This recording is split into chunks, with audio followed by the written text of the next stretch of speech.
রাজধানী ঢাকার ফুটপাত ও সড়ক দখলমুক্ত করতে ঢাকার ২ সিটি কর্পোরেশন একাধিক উদ্যোগ নিলেও হকার পুনর্বাসন কার্যক্রম এখনও ঘুরপাক খাচ্ছে এক ধরনের জটিল বাস্তবতায়। উচ্ছেদ অভিযান, স্মার্ট কার্ড বিতরণ এবং নির্ধারিত স্থানে বসানোর নীতিমালা সব মিলিয়ে একটি শৃঙ্খলিত নগর ব্যবস্থার স্বপ্ন দেখালেও বাস্তব চিত্র ভিন্ন।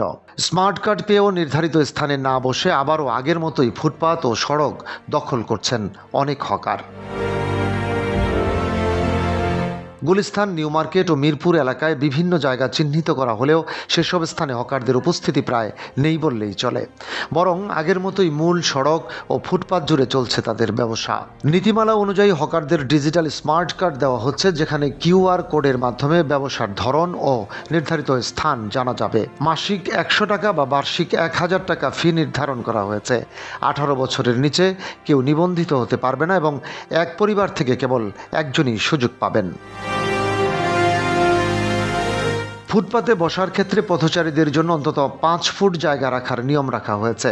মেট্রো স্টেশন, বাস টার্মিনাল ও গুরুত্বপূর্ণ মোড় থেকে অন্তত ৩০ ফুট দূরে হকার বসানোর বিধান রয়েছে।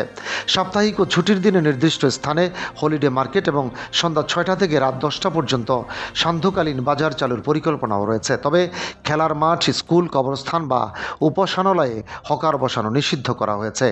স্থায়ী অবকাঠামো নির্মাণও সম্পূর্ণভাবে নিষিদ্ধ। তবুও বাস্তবতায় পরিবর্তন আসেনি। গুলিস্তানের নির্ধারিত দাগ কাটা জায়গা ফাঁকা পড়ে থাকলেও ফুটপাত দখল করে ব্যবসা চালিয়ে যাচ্ছেন হকাররা। অনেক হকারের দাবি, নতুন জায়গায় গেলে ক্রেতা কমে যাবে, তাই তারা আগের স্থানেই রয়েছেন।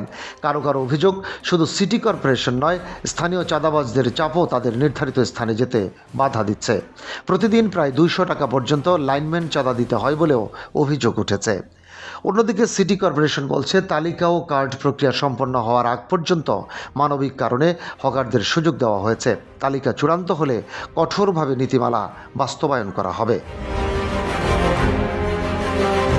চালক ও সাধারণ পথচারীরাও বলছেন, উচ্ছেদ অভিযানের পর কিছুদিন ফুটপাত স্বস্তিদায়ক থাকলেও এখন আবার আগের অবস্থায় ফিরে গেছে।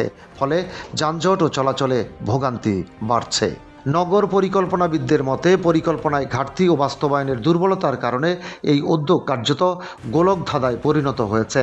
তাদের মতে, শুধু নীতিমালা নয়, প্রয়োজন সমন্বিত বাস্তবভিত্তিক দীর্ঘমেয়াদী পরিকল্পনা।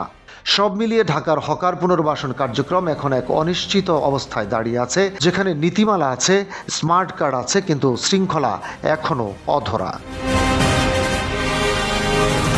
ডেস্ক রিপোর্ট, বাংলাবাজার পত্রিকা।